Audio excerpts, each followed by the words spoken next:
Alors c'est vrai, le matos vidéo pour un motovlogueur, ça a son importance. Surtout dès qu'on veut faire des vidéos qui sortent un peu de juste la vidéo tournée avec une GoPro. Et justement parce que vous êtes plusieurs à m'avoir posé les questions, aujourd'hui je vais vous présenter la liste de tout le matériel vidéo que j'emporte lors de mes tournages et que j'utilise pour faire mes vidéos. Allez c'est parti, générique.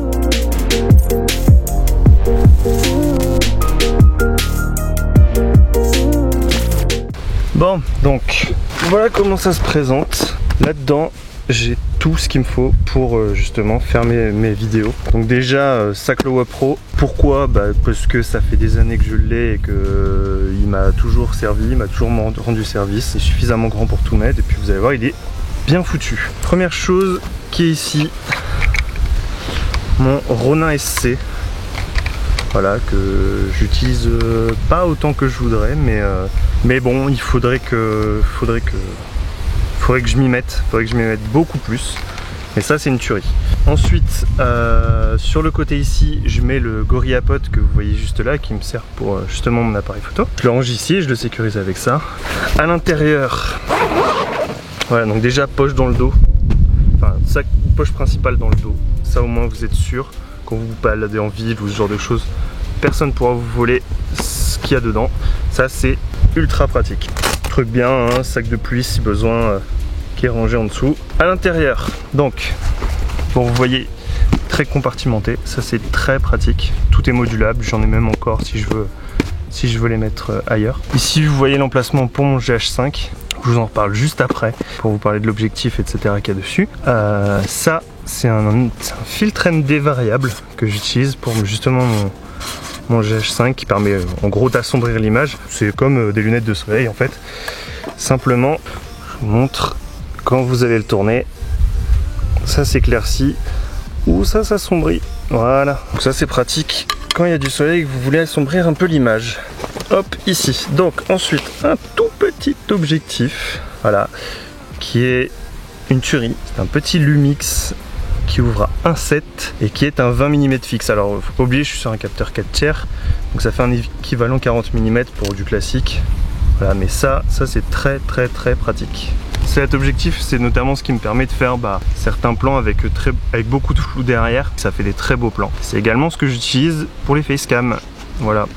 Ensuite ici, compartiment où je mets le micro que vous voyez là, qui est un Rode VideoMic Pro, et où je range la télécommande de mon drone. Alors j'ai rajouté ça je l'ai acheté séparément, hein, bien sûr, de la marque PGY Tech, qui permet en fait de protéger les sticks, hein, parce que là, si vous mettez le moindre coup, ça peut les abîmer, et ça protège au moins l'écran pour éviter les rayures, donc très pratique. J'ai mis également la sangle du GH5, ça peut toujours servir. Juste en dessous, chargeur pour les batteries de GoPro. Voilà, ça me permet d'en charger deux en même temps. Donc je laisse toujours une batterie chargée dedans et dès qu'elle est déchargée, je la range à côté. Comme ça, je sais toujours. Juste en dessous, les deux batteries de drone supplémentaires que j'ai. Voilà, qui rentrent parfaitement. En haut à gauche, batterie supplémentaire pour le GH5. Du câble, hein, globalement de l'USB-C et du USB mini. Voilà, avec ça j'alimente tout ce qu'il me faut. Tout ce que j'ai dans le sac, tout mon matériel est alimenté soit en USB-C, soit en mini USB. Micro ou mini, je ne sais plus. Je vous mettrai en bas là ce que c'est exactement. Ensuite, mon drone sur lequel j'ai mis un magnifique sticker. Je crois que vous commencez à le savoir, hein, les stickers c'est moi. C'est le grand amour. Donc pareil, hein, j'ai mis ces choses là de la même marque, c'était dans le pack de toute façon, qui permettent de bloquer les hélices pendant le transport, parce que sinon les hélices peuvent tourner. Ça permet, c'est en caoutchouc, c'est très bien, ça verrouille vos hélices et au moins ça ne bouge pas. Donc le drone Mavic Pro première génération, hein. Première génération, je vous cache pas que je n'ai pas les sous, hein, pour passer sur le Mavic 2 ou Mavic 2 Zoom, enfin Mavic 2 Zoom, ouais, tout simplement.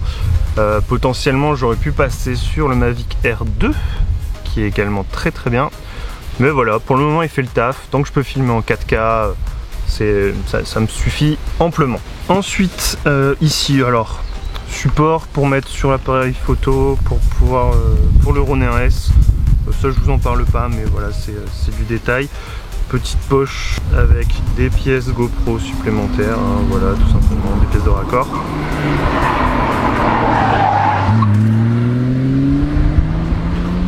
Et ensuite la GoPro Hero 3, l'ancêtre entre guillemets.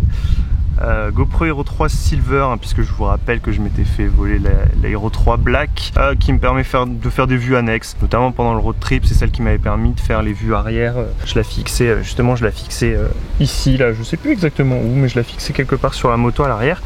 Voilà, très bien. Ça, très pratique également quand vous n'avez pas de batterie externe. C'est un petit truc que G fournit également, mais dans le pack Flymore Combo avec le drone, pardon, qui vous permet de brancher une batterie du drone là-dessus et de l'utiliser comme batterie externe. Derrière vous pouvez brancher votre téléphone ou ce genre de choses.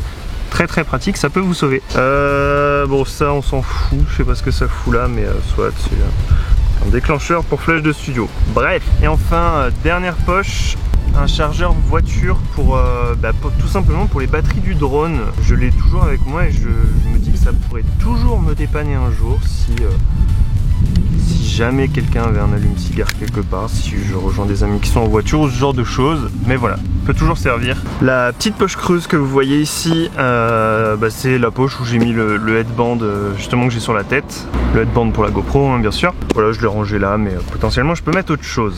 Ensuite, ici au dos, alors vraiment rien, pas grand chose. Ici c'est la carte SD de secours au cas où je suis vraiment en dèche, qui fait 2 Go. Voilà, c'est vraiment la carte SD de secours. Et là-dedans c'est une grande poche où je mets juste les piles usagées. Et c'est tout. Voilà pour la poche principale. Maintenant, pour l'avant. En gros c'est une poche un peu fourre-tout, mais où je mets énormément de choses qui sont très utiles. Alors, des lunettes de soleil. Ça c'est mon enregistreur externe, le H1N de Zoom, qui m'a servi notamment à faire l'enregistrement du pot d'échappement et qui pourrait me servir également pour faire des interviews, ce genre de choses.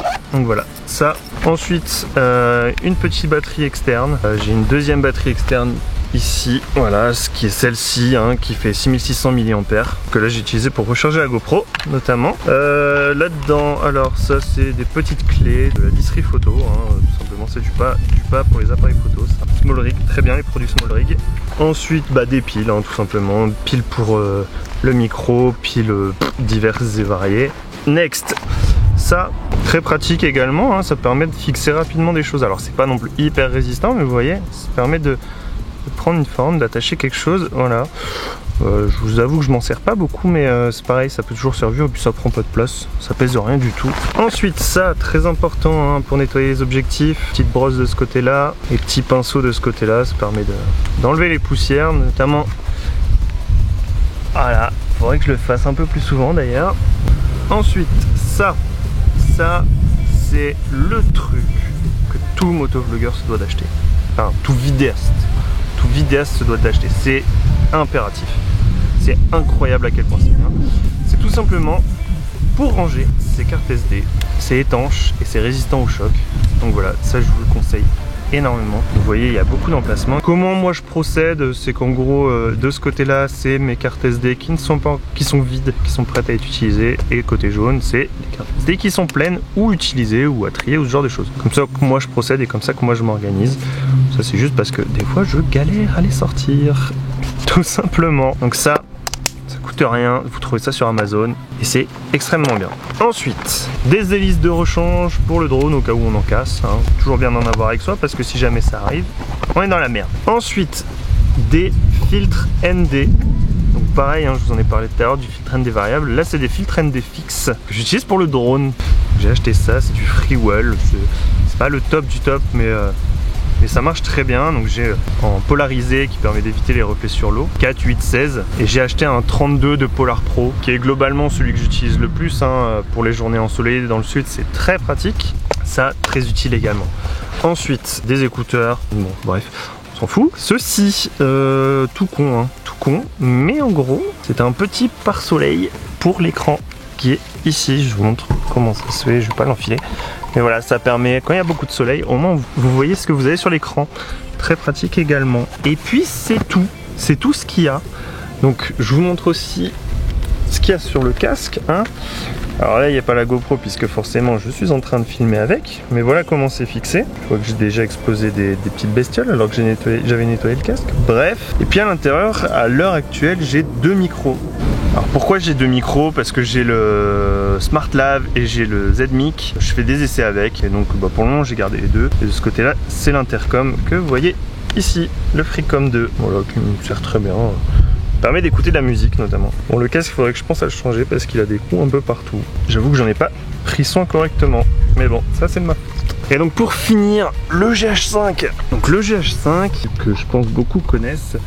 Donc ensuite avec le micro, petit truc pour éviter les chocs. Vidéomic Pro qui marche très bien. J'en suis très content. Qui capte beaucoup les bruits ambiants, c'est son seul problème. Je préconise d'utiliser plutôt des micros cravates. Et donc l'objectif que j'utilise le plus souvent, c'est l'objectif le plus polyvalent possible que j'ai pris. Et quand je pars sur des journées comme ça, c'est celui que j'utilise le plus. C'est un Olympus 12-200. Donc je rappelle, hein, on est en 4 tiers, donc ça fait un 24-400. Ce qui me permet de faire du plan très large et également du plan très zoomé. Ce qui est super pratique. Voilà, donc avec ça je fais un peu tout. Il ouvre à 3.5.6.3, ce qui est suffisant. J'arrive à faire à peu près tout avec. Mais voilà, et c'est ce qui me permet de filmer notamment les paysages avec cet objectif. Bon, j'ai bien conscience que tout ça c'est énormément de matériel, hein. Juste pour vous donner un ordre d'idée, mon sac pèse entre 7 et 8 kilos avec ce que vous avez vu là. Ça m'arrive d'emporter plus de choses, ça m'arrive d'emporter moins de choses également. Je me permets quand même de faire un rappel, c'est que aujourd'hui si j'emporte tout ce matériel, c'est de 1 parce que je le veux, mais également parce que j'ai les moyens de me l'acheter. J'ai conscience que tout ce matériel, ça vaut de l'argent, que tout le monde ne peut pas se permettre d'acheter tout ça, mais très clairement, si aujourd'hui vous voulez vous lancer dans la vidéo, vous n'êtes pas obligé d'avoir tout ça, une GoPro, un téléphone, ça vous suffit largement pour faire, allez, 80% des plans. Vous aurez peut-être pas la même qualité d'image ou ce genre de choses, mais ça vous permettra de faire la majorité des choses. Je vous prends l'exemple par exemple d'une youtubeuse qui s'appelle Itchy Boots, qui voyage dans le monde entier. Toutes ses vidéos sont tournées avec un Mavic Air et des GoPro. C'est tout ce qu'elle utilise. Donc voilà, aujourd'hui c'est bien la preuve que le matériel ne fait pas la vidéo et c'est votre créativité qui vous permettra d'exploiter au maximum ce que vous avez et d'en faire un truc de malade en fait. Voilà, sur ce, j'espère que la vidéo vous a plu. Je vous dis à la prochaine, portez-vous bien, faites attention sur la route, puis à bientôt. Allez, ciao.